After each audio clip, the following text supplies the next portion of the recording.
அன்பான தமிழ் பேசும் உறவுகளை மீண்டும் ஒரு காணொலியில் சந்திப்பதிலே பெருமகிழ்ச்சி அடைகின்றேன். ஏபிஎஸ்சி வன்னி யூடியூப் சேனலூடாக சந்திப்பதிலே பெருமகிழ்ச்சி அடைகின்றேன். அன்பானவர்களே, என்னால் வெளியிடப்படுகின்ற ஊழல் எதிர்ப்பு மற்றதும் அபிவிருத்தி சம்பந்தமான நடவடிக்கைகளுக்கு தடையாக இருப்பவர்களுக்கான காணொலி தான் இது. நிச்சயமாக நான் உங்களுக்கு அன்பாக வேண்டி நிற்கின்றேன். என்னுடைய காணொலியில் வெளியிடப்படுகின்ற சம்பவங்கள் யாவுமே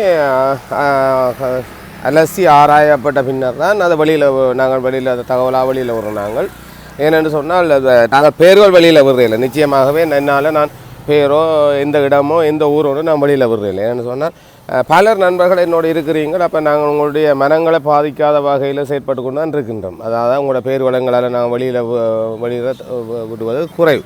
ஆனால் அன்பானவர்களே, தினமும் அதை நாங்கள் எதிர்பார்க்க முடியாது. என்னென்னு சொன்னால் நிச்சயமாக பலவிதமான செயற்பாடுகள் இந்த வன்னி மண்ணிலே வடமாகாணத்திலே வவுனியா மண்ணிலே நடைபெற்று கொண்டிருக்கின்றது. ஊழலுக்கு ஆதரவாக பல செயற்பாடுகள் நடைபெற்று கொண்டிருக்க தற்போது நாங்கள் அதை அவதானித்து கொண்டிருக்கின்றோம். அதில் எந்த ஒரு மாற்று கருத்துக்கும் இடமில்லை.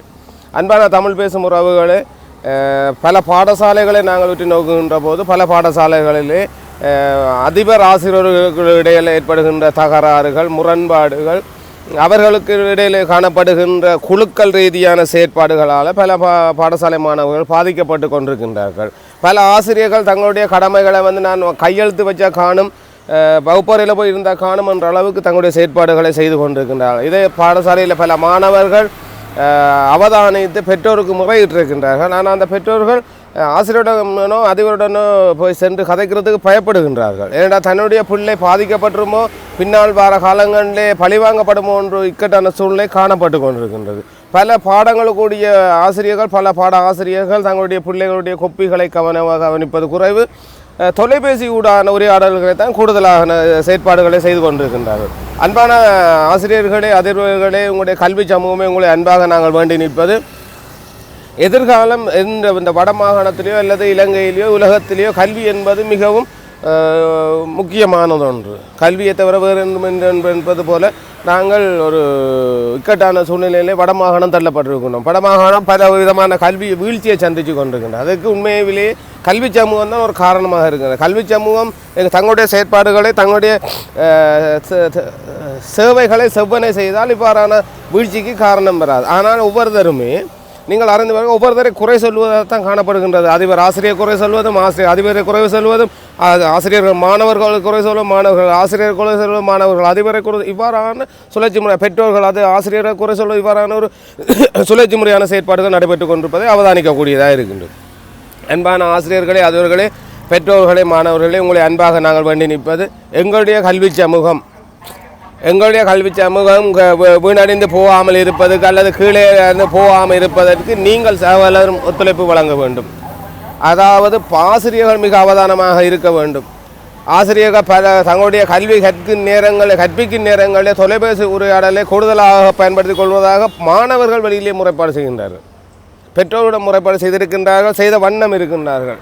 உங்களுடைய தயவு செய்து அன்பான ஆசிரியர்களே, உங்களுடைய தொலைபேசி பாவனையை குறைத்து கொள்ளுங்கள். இல்லையேல் சில வேளைகளிலோ அல்லது உங்களுக்கான அந்த பாடசாலை நேரங்களிலே ஒவ்வொரு வகுப்பறையிலேயுமே ஒரு பெற்றோர் இருக்கக்கூடிய சூழலை ஏற்படுத்தி விடாதீர்கள். சுழற்சி முறையான செயற்பாடுகள் நடைபெறுவது சாத்தியக்கூறு இருக்கின்றது. ஏனென்றால் கல்வி சமூகம் வீழ்ச்சி அடைந்தால் வேறு எந்த சமூகத்தையும் உருவாக்க முடியாது. ஆகையினால இது விடயமாகவும் நாங்கள் அலசி ஆராய்ந்து கொண்டிருக்கின்றோம். பல ஆசிரியர்கள், பல அதிபர்கள் தங்களுடைய கடமைகளை செய்ய தவறுகின்றீர்கள். ஆனால் உயர் பதவி பிரமாணங்களை பெற்றுக்கொள்வதில் ஆவராக இருக்கின்றீர்கள். பலர் ஊழல்வாதிகள், மாலையும் கையுமாக தெரிகின்றீர்கள், அவதானிக்கக்கூடியதாக இருக்கின்றது. நீங்கள் உங்களை மாற்றிக்கொள்ளுங்கள். இல்லாவிடின் உங்களுடைய புகைப்படங்கள் அல்லது வீடியோக்களூடாக, காணொலிகளூடாக வெளியிடுவதற்கு நாங்கள் தயங்க மாட்டோம். அதில் எந்த ஒரு மாற்றமுமே இல்லை. நிச்சயமாக தயங்க மாட்டோம் என்று உங்களை அன்பாக வேண்டிக் கொண்டு, வெவ்வேறு துறையில் இருக்க சகலருக்கும், அரச துறையில் இருக்கிற சகலருக்கும் நாங்கள் அன்பாக வேண்டிக் கொள்வது, உங்களுடைய செயற்பாடுகளை, அதாவது உங்களுக்கு வழங்கப்பட்டிருக்கின்ற சேவைகளை மக்களுடைய தேவைகள் கருதி செய்யுங்கள். மக்களுடைய தேவைதான் உங்களுடைய சேவையாக இருக்கின்றது. எனவே நீங்கள் மக்களுடைய வரிப்பணத்திலே நீங்கள் உங்களுடைய ஊதியங்களை பெற்றுக்கொள்கின்றீர்கள்.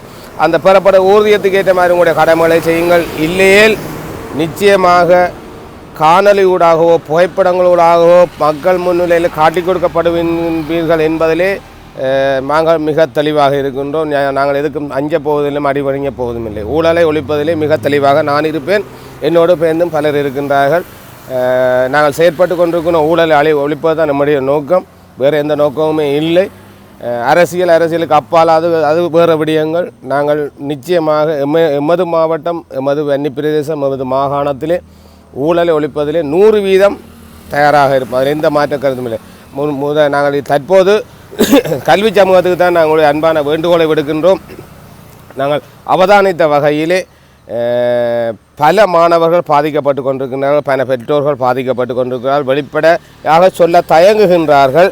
ஆகவே அன்பான ஆசிரியர்களே, அதிபர்களே, உங்களுடைய உள்ளுக்குள் இருக்கும் பிரச்சனைகளை, உங்களுக்குள்ளே இருக்கும் முரண்பாடுகள் தயவு செய்து நிவர்த்தி செஞ்சு இந்த பிள்ளைகளுடைய எதிர்காலத்துக்காக உங்களுடைய நேரத்தை ஒதுக்குங்கள். தொலைபேசி பாவனைகளை நிச்சயமாக குறையுங்கள் என்று உங்களை அன்பாக வேண்டிக் கொண்டு இன்னொரு விடயத்தை நான் சொல்ல விரும்புகின்றேன். அதிபர்கள் ஆசிரியர்களுக்கு நான் சொல்ல விரும்புவது என்னவென்னு சொன்னால், இந்த பாடசாலைகளில் நாளைக்கு நடக்க போகிற நிகழ்வுகள் அல்ல நாளைக்கு நடக்க போகிற செயற்பாடுகளுக்கு இன்று மாணவர்களுக்கு அறிவிக்காதீர்கள் தயவு செய்து. பல ஆசிரியர்களை நான் பார்க்கின்றேன், பல பெற்றோர்கள் முறையிடுகின்றார்கள். முதல் நாள் மாலையிலே தான் தங்களுடைய தொலைபேசிகளுக்கு துண்டு பிரசுரங்கள் வெளியிடப்படுகின்றது. அதை எடுத்துகிட்டு வர சொல்லி பிரதி எடுத்துகிட்டு வர சொல்கிறார்கள். அந்த பிரதி எடுக்க முடியாத பல பெற்றோர்கள் இருக்கின்றார்கள் என்பதை ஆசிரியர்கள் நீங்கள் நன்கு அறிய வேண்டும். இதனால் இந்த பிரதி எடுக்கும் செயற்பாடுகளினால் மாணவர்களுடைய எழுத்தாக்கள் ஆக்கங்கள் எல்லாமே வீணடிக்கப்படுகின்றன.